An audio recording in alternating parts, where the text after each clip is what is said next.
सबसे पहले हम चेक करेंगे, सबसे पहले हम बुक स्टार्ट कर रहे हैं analytic number theory. Analytic number theory में फर्स्ट चैप्टर करेंगे नंबर थ्योरी यूनिट फर्स्ट। तो सबसे पहले हम देख रहे हैं एनालिटिक नंबर थ्योरी।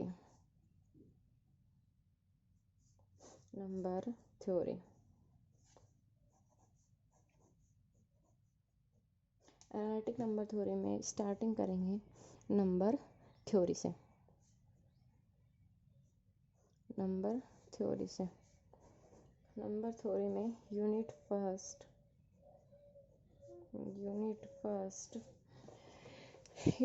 में हम सबसे पहले चेक करते हैं प्राइम नंबर के बारे में बात करेंगे। प्राइम नंबर में a natural number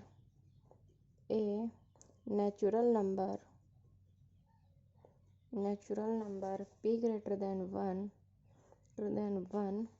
is called a prime if p has no positive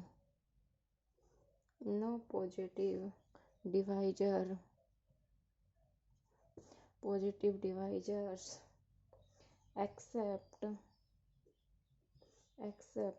1 and p। कोई भी नेचुरल नंबर लेंगे जो p ग्रेटर देन होगा 1 से is called a prime if p has no positive divisor except 1 and p के। हमारे पास कह रहा है कि कोई भी नेचुरल नंबर ले लेंगे n से इक्वल्स टू 1 2 3 4 ... ठीक है, और उसमें हमें p इस तरीके का पॉजिटिव डिवाइजर लेना है। क्यों, नेचुरल नंबर में तो ऑल है नंबर्स आर पॉजिटिव होते हैं। तो हमें क्या लेना है कि p has no positive divisor except 1 and p। मतलब जैसे कि मैंने लिया, आप कोई भी प्राइम नंबर ले लेंगे। प्राइम नंबर क्या होते हैं? प्राइम नंबर होंगे अपने पास 2 3 5 7 11 13 17 ... अब जैसे कि मैंने फर्स्ट प्राइम नंबर लिया 2 ओनली किससे डिवाइड हो सकता है? या तो 1 से हो सकता है। 1 के लिए हमें रिक्वायर्ड है कि या तो वो 1 से हो या फिर वो क्या हो, जो प्राइम नंबर है सिर्फ उसी का डिवाइड हो। या फिर किससे डिवाइड हो सकता है? 2 से, अदरवाइज ये किसी से डिवाइड नहीं हो सकता। ऐसे सेम हम क्या लेंगे? 3 को लेंगे। 3 ओनली फॉर क्या हो सकता है? या तो 1 से डिवाइड हो सकता है या फिर जो प्राइम नंबर हमें दे रखा है उसी से डिवाइड हो सकता है, आई मीन 3 से डिवाइड हो सकता है। तो ऐसे नंबर्स को क्या कहेंगे? हम प्राइम नंबर कहेंगे। ठीक है, इसके बाद में आते हैं composite number. Composite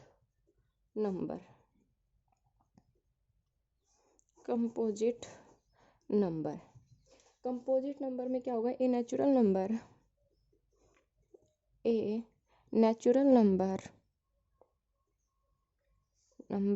n greater than 1 is called composite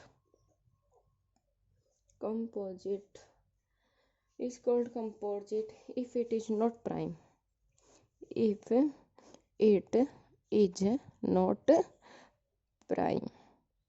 मतलब ये क्या कह रहा है? वो नेचुरल नंबर जो n से ग्रेटर देन होंगे 1 is called composite if it is not prime. मतलब जो प्राइम है उनके अलावा जो भी अपने पास नंबर होंगे वो सारे के सारे क्या होंगे? कंपोजिट होंगे। तो इससे हमारे पास कंपोजिट नंबर कौन कौन से आ गए? कंपोजिट नंबर मेरे पास कौन कौन से आ गए? तो 1 2 3 है, 4 आ गया, 6 आ गया, 8 आ गया, 9 आ गया, 10 आ गया, 12 आ गया, फिर 14 15 16 ... इन्फिनिटिव तक चलता रहेगा अपने पास में। तो ये अपने पास क्या हो जाएगा? Prime composite number. फिर इसके बाद में आता है कि यूक्लिड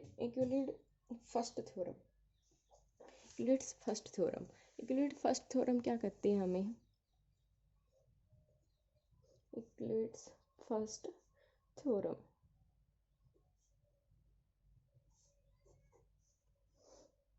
या पहले, इससे पहले लेमा देख लो भाई एक बार।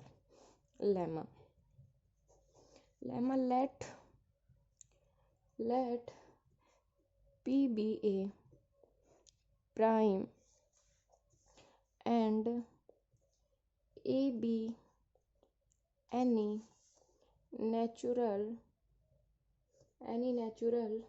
number then either P A or A P equals to 1। Lemma हमारे पास लेमा थ्योरम है, वो कह रही है लेट P भी कोई प्राइम नंबर है, P भी कोई भी प्राइम है एंड A कोई भी नेचुरल नंबर है, देन तब या तो हमारे पास प्राइम नंबर है वो उस A को डिवाइड करें या फिर A और P की GCD 1 हो। GCD का मीनिंग क्या होता है, जैसे कि मेरे पास है A की वैल्यू मैंने ले ली, क्या ले ली मैंने, A की वैल्यू ले ली मैंने 2 और इसकी वैल्यू ले ली मैंने 3।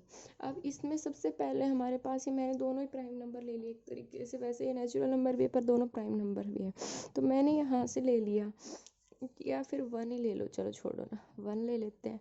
अब इन दोनों में सबसे मोस्ट ये होता है कि जो सबसे बड़ा डिवाइजर होगा, सबसे मतलब जिस वैल्यू से हम इन दोनों को डिवाइड कर सकते हैं वही क्या होता है, हमारा प्राइम नंबर होता है। अब 1 और 3 में तो हमारे पास एक नॉर्मल सी वैल्यू क्या होगी, 1 होगी।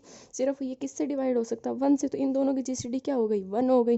तो हमारे पास इसमें बोल रखा, जैसे सेकेंड एग्जाम्पल में ले लूँ 1 5 ले लूँ, तो अभी ये किससे डिवाइड होगा, 1 से होगा।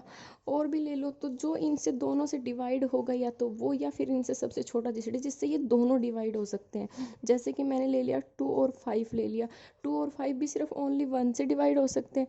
तो ये यही कहना चाह रहा है लेमा कि प्राइम है एंड ए भी कोई नेचुरल नंबर है, देन इधर P, इसको भाई वैसे तो P अपॉन A से बोल देते हैं वैसे नॉर्मली, पर इसका मीनिंग ये है कि A को डिवाइड करेगा कौन, P डिवाइड करेगा, और A या P की GCD क्या होगी, 1 होगी। तो GCD मतलब जो सबसे मिनिमम होगी, सबसे मैक्सिमम जिस वैल्यू से दोनों डिवाइड हो सकते हैं वो क्या होगी, अपनी GCD होगी। तो यहाँ पर GCD ऑलरेडी बोल रखा, प्राइम नंबर की हमेशा दो, कोई भी प्राइम नंबर लेंगे उनकी GCD हमेशा 1 होती है। जैसे कि मैंने ले लिया 5 और मैंने 5 ले लिया और 10 ले लिया, ठीक है। इन दोनों की GCD क्या होगी, सबसे मोस्ट ऑफ मतलब ये किससे डिवाइड हो रहे हैं, दोनों के दोनों 5 से हो रहे हैं, तो 5 से हो रहे हैं तो इनकी GCD क्या आएगी, 5 आएगी। तो हमारे पास जब भी ये, तो एक तो क्या है प्राइम नंबर है, पर दूसरा क्या है कंपोजिट नंबर है। कंपोजिट नंबर प्राइम नंबर की इनकी GCD मैक्सिमम आ सकती है, कोई भी वैल्यू लेंगे उनकी GCD कुछ भी हो सकती है। पर अपने पास जब प्राइम नंबर के अपन यदि GCD लेते हैं तो प्राइम नंबर ओनली फॉर या तो 1 से डिवाइड होता है या इटसेल्फ P से डिवाइड होता है। तो P से डिवाइड होता है तो यहाँ पे अपने पास आ जाएगी 1 और 3 में यदि ये ओनली किससे डिवाइड होगा, या तो 1 से डिवाइड होंगे दोनों के दोनों, तो हमारे पास क्या आ जाएगी, GCD 1 आ जाएगी। 1 और 5 में इन दोनों की GCD क्या हो जाएगी, वही 1 हो जाएगी। 2 और 5 में दोनों प्राइम नंबर है, पर ये अपने आप में सिर्फ ओनली 2 से डिवाइड हो सकता है, ये सिर्फ 5 से डिवाइड हो सकता है और 1 से डिवाइड, पर ये दोनों एक तो 1 से तो दोनों के दोनों डिवाइड हो रहे हैं, तो इनकी GCD क्या आ जाएगी, अपने पास 1 आ जाएगी। तो लेम्मा यही कह रही है, या तो एक को डिवाइड करे P और या फिर ए को डिवाइड करे P, ए को डिवाइड करेगा P, ठीक है, या फिर सॉरी हाँ ए ये होगा। तो प्राइम नंबर अपने पास 5 है, तो या तो प्राइम नंबर डिवाइड करे वो GCD होगी, या फिर उन दोनों की GCD क्या होगी, ओनली फॉर 1 होगी। तो इसके लिए हम सबसे पहले प्रूफ देखते हैं लेम्मा के लिए। लेम्मा के लिए सबसे पहले हम प्रूफ देखेंगे, तो इसका प्रूफ देखिए, प्रूफ में होगा let D equals to AP then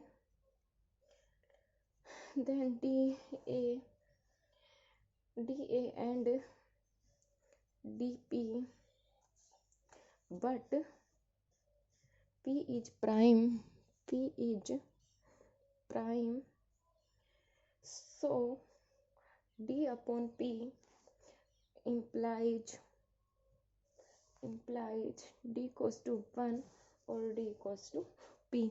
सबसे कह रहा है कि लेट D, अपन ने कोई भी D लिया उसमें हमने GCD के तौर पे ले लिया A और P, देन तब यह D या तो डिवाइड करेगा A को या फिर D डिवाइड करेगा किसको, P को करेगा। अब जैसे हम वही चीज़ चेक कर रहे थे यहाँ पे जैसे हम वही चीज़ चेक कर रहे थे, जैसे मैं ले रही थी 1 और 5 इक्वल्स टू मेरा जीसीडी क्या आ रहा था, 1 आ रहा था। तो या तो ये 1 डिवाइड करेगा इसको और या फिर करेगा इसको। ठीक है, तो डी या तो डिवाइड करेगा ए को एंड डी डिवाइड करेगा पी को, बट पी इज क्या है, प्राइम है। So d upon p implies d बराबर 1 ही होगा। ठीक है, क्योंकि डी प्राइम नंबर को ओनली या तो 1 ही डिवाइड कर सकता है या फिर कौन कर सकता है, प्राइम नंबर ही डिवाइड कर सकता है। तो ये जब अपन यहाँ पे ये चीज़ लिख रहे हैं डी अपॉन पी, तो यहाँ पे आएगा कि या तो डी डिवाइड करेगा पी को, कब डिवाइड कर सकता है, या तो 1 होगा तब डिवाइड कर सकता है या फिर कोई प्राइम नंबर होगा तब डिवाइड कर सकता है। तो इसमें नॉर्मली से यही बात लिख रखी है कि डी कोस टू यदि अपन ए पी लेते हैं देन तब डी ए को डिवाइड डी ए को डिवाइड करता है या डी किसको डिवाइड करता है, पी को डिवाइड करता है। बट पी क्या है, प्राइम नंबर है। तो प्राइम नंबर है तो डी पी को जब मतलब डिवाइड करेगा इम्प्लाइज या तो डी कोस टू क्या होगा 1 होगा या डी कोस टू क्या होगा पी होगा। Definition of prime number. ठीक है, इससे आगे हम लेते हैं यदि, तो यहाँ पे आ गया, तो इफ यदि डी कोस टू 1 होगा देन तब अपने पास जीसीडी क्या होगी, इन दोनों की जीसीडी होगी अपने पास ए पी इक्वल्स टू 1 होगी। यदि डी कोस टू मेरे पास मैं यदि 1 लेती हूँ तो 1 लेती हूँ तो इन दोनों की जीसीडी कब निकल सकती है, जब ये दोनों से कुछ डिवाइड हो, कॉमन से डिवाइड हो रहे हो दोनों। तो दोनों से कॉमन से डिवाइड कब होंगे, जब यदि प्राइम नंबर ही 1 से डिवाइड हो रहा है। तो फिर ये तो ओनली फॉर होना ही है नेचुरल नंबर जो ए ले रहे हैं वो तो इक्वल्स टू क्या हो जाएगी, इसकी जीसीडी 1 हो जाएगी। इफ यदि डी कोस टू पी है तो then P upon a since D upon a. मतलब क्या कह रहा है, यदि D कोस टू P है तो P फिर किसको डिवाइड करेगा, ए को डिवाइड करेगा। क्यों, क्योंकि वही दोनों कॉमन डिवीजर होंगे, कॉमन डिवाइजर होगा तभी तो अपन जीसीडी बता पाएंगे। ठीक है, तो इसमें जीसीडी का फुल फॉर्म यही तो है भाई कि ग्रेटेस्ट कॉमन डिवाइजर, इन दोनों का ग्रेटेस्ट कॉमन डिवाइजर होगा वही तो जीसीडी कहलाता है। ठीक है, तो हम यहाँ पे क्या कर रहे हैं, पी अपॉन ए कर रहे हैं, तो इसका भी जो मैक्सिमम होगा पी को डिवाइड किससे कर रहे हैं, ए को। तो ये जो ए की जो वैल्यू होगी ये क्या ले रहे हैं, prime number D equals to P ले रहे हैं। तो सिंस डी अपॉन क्या आ जाएगा, ए आ जाएगा, क्योंकि जो अपने पास जीसीडी आएगी वो ए को भी डिवाइड करेगी और वो किसको डिवाइड करेगी, प्राइम नंबर पी को भी डिवाइड करेगी। ठीक है, अब इसके बाद में आते हैं हम इक्वेटेड फर्स्ट थ्योरम पे। It's first theorem.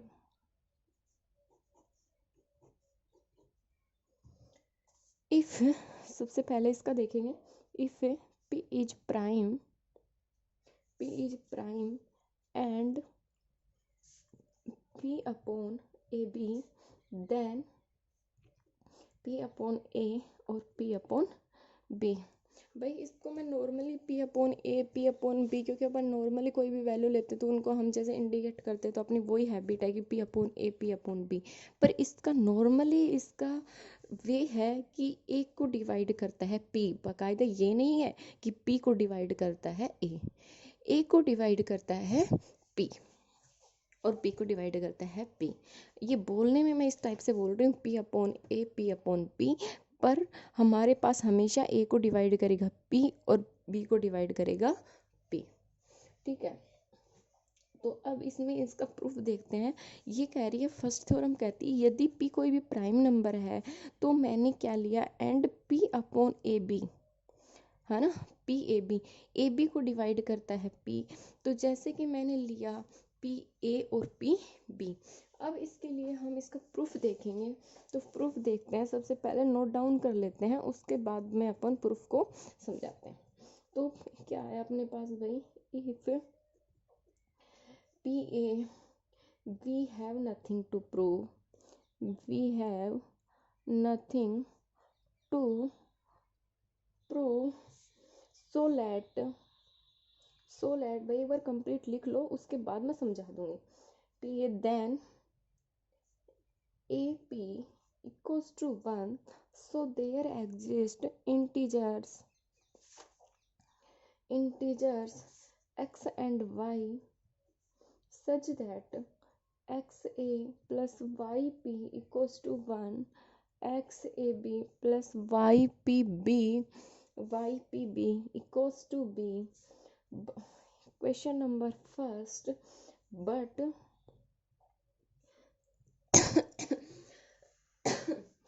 but P AB, so AB equals to PC from some integers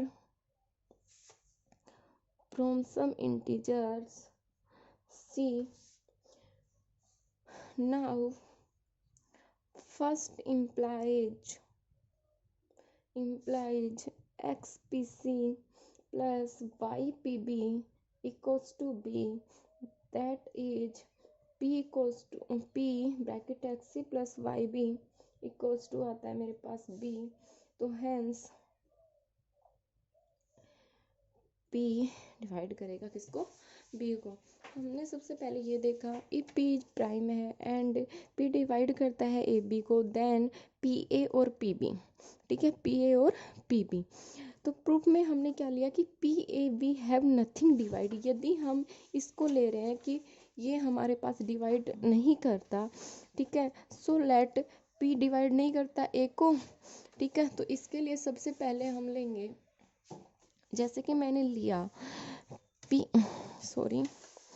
मैंने लिया जैसे कि प्राइम नंबर कोई भी ले लिया, मैंने 3 ले लिया, ठीक है भाई, मैंने 3 ले लिया और A और B की वैल्यू मैंने ले ली, A इक्वल्स टू मैंने 2 ले लिया, B इक्वल्स टू मैंने 3 ले लिया, 2 इंटू 3 हो गया मेरे पास, ठीक है, 3 डिवाइड C 6 हो गया। अब मेरे पास यहाँ पे मीनिंग ऑफ सेंस क्या रहेगा इसका कि या तो P डिवाइड करता है A को या P डिवाइड करता है किसको, B को। तो मेरे पास A की वैल्यू क्या है, 2 है, और ये वैल्यू मेरे पास क्या है, 3 है, ठीक है, और सेकंड मैंने क्या लिया, B की वैल्यू 3 है और यहाँ पे भी क्या है, 3 है, तो 2 डिवाइड करेगा या तो 3 डिवाइड करेगा या तो 2 को, या 3 डिवाइड करेगा किसको, 3 को। तो हमने यहाँ पे क्या देखा, हमने इस तरीके की वैल्यू ली कि 3 डिवाइड 2 को कर ही नहीं पा रहा, कंप्लीट थोड़ी ना जा रहा है इसमें डिवाइड, तो 3 2 को डिवाइड नहीं कर सकता और 3 3 को डिवाइड तो कर सकता है।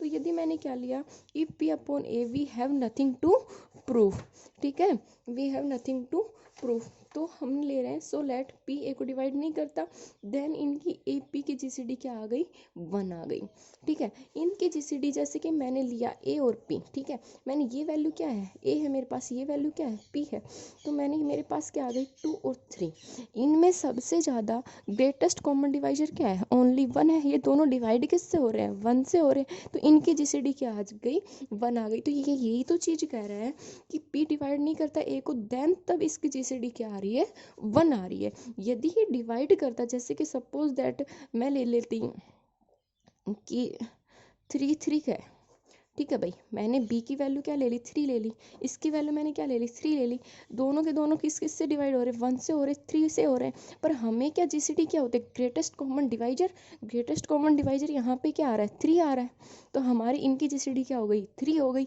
और यहाँ पे यदि कोई भी डिवाइड नहीं कर सकता, ओनली 1 डिवाइड कर सकता, तो इसका ग्रेटेस्ट कॉमन डिवाइजर क्या हो जाएगा, ओनली फॉर 1 हो जाएगा, ठीक है। तो यहाँ से मेरे पास आ गई GCD 1। तो ये यही चीज़ कर रही है, यदि P डिवाइड नहीं करता है A को, देन तब इसकी GCD क्या होगी, 1 होगी। So there exist integers x and y such that X A plus Y P equals to, जब GCD 1 के इक्वल्स टू होती है तो हम उसको इस फॉर्म में लिख सकते हैं कि X A plus Y P equals to 1। अब मैंने इसको इस फॉर्म में तो लिख लिया, जब GCD 1 होगी तो इसको इस फॉर्म में लिख सकते हैं हम, तो x A plus Y P equals to 1, तो मैंने इसके दोनों साइड में किससे मल्टीप्लाई कर दिया, b से मल्टीप्लाई कर दिया, तो x a b plus Y P B equals to b, equation number first दे दी। यहाँ से क्या आ जाएगा, बट p डिवाइड करता है ए बी को, so a b equals to p. अच्छा, अब यहाँ से देखो P डिवाइड करता है ए बी को, तो A और B की prime number equals to P लिख सकते हैं, जैसे कि भाई ए बी है, उसको डिवाइड करता है P, तो 2, और जैसे मैंने GCD ली थी 3, इनकी वैल्यू क्या आ रही थी, 1 आ रही थी, P और P दोनों की क्या आ रही थी GCD, मैक्सिमम भी आ रही थी, पर हमें क्या लेना था, यहाँ पे दोनों ऐसी चीज़ों से लेना जो दोनों इन दोनों से डिवाइड हो रही, तो यहाँ पे 1, तो मैं इसको लिख नहीं सकती P A B equals to 1, तो जैसे मैं A B cos to P कोस टू 1 लिख सकती हूँ इस चीज़ को, तो यहाँ से मेरे पास क्या आ जाएगा, a B cos to p आ जाएगा। तो यहाँ से मैं ले रही हूँ a b equals to p, और सी में कोई भी सम इंटीजर्स को एग्जिस्ट करवा रही हूँ, सी कोई भी इंटीजर एग्जिस्ट कर जाएगा। तो नाउ फर्स्ट इम्प्लाइज हम यहाँ पे ए बी की जगह क्या पुट कर सकते हैं, पी सी पुट कर सकते हैं। तो X P C plus Y P B equals to B. यहाँ से मैं क्या ले सकती हूँ, प्राइम नंबर को ले सकती हूँ, और यहाँ से क्या आ जाएगा, एक्स सी प्लस का वाई बी इक्वल्स टू 1। इसकी जगह पे एक्स सी प्लस का वाई बी इक्वल्स टू 1। ठीक है, वही जैसे हम यहाँ पे क्या ले रहे थे भाई, कि X A plus Y B equals to 1 ले रहे थे, वही कोई भी इस चीज़ को 1 के इक्विवेलेंट लिख सकते थे। वही ए यहाँ पे कोई नेचुरल नंबर था, वही यहाँ पे सी और बी भी कोई नेचुरल नंबर ले रहे हैं, तो वो एग्जिस्ट कर रहे हैं, तो उसकी भी वैल्यू क्या होगी, 1 होगी। तो पी की वैल्यू यहाँ पे क्या आ जाएगी, P into 1 equals to P. तो एक तरीके से हमारे पास आया P into 1 equals to B. तो इसको हम इस तरीके से लिख सकते हैं कि सॉरी, बी अपॉन पी लिख सकते हैं, बी डिवाइड करता है पी को। तो इसको यदि हम प्राइम नंबर की फॉर्म में लिखेंगे तो किस तरीके से लिखते हैं, पी भी लिखते हैं। तो हमारे पास यही तो था कि किसको करेगा, यदि ए पे प्रूव नहीं है तो पी डिवाइड किसको करता है, बी को करता है। यही तो हमारी यूक्लिड्स फर्स्ट थ्योरम थी। ठीक है भाई, इसके बाद में लॉ ऑफ वेल ऑर्डरिंग है। लॉ ऑफ वेल ऑर्डरिंग क्या कहेगी भाई, लॉ ऑफ वेल ऑर्डरिंग, चलो ये नेक्स्ट लेक्चर में बताएंगे हम लॉ ऑफ वेल ऑर्डरिंग।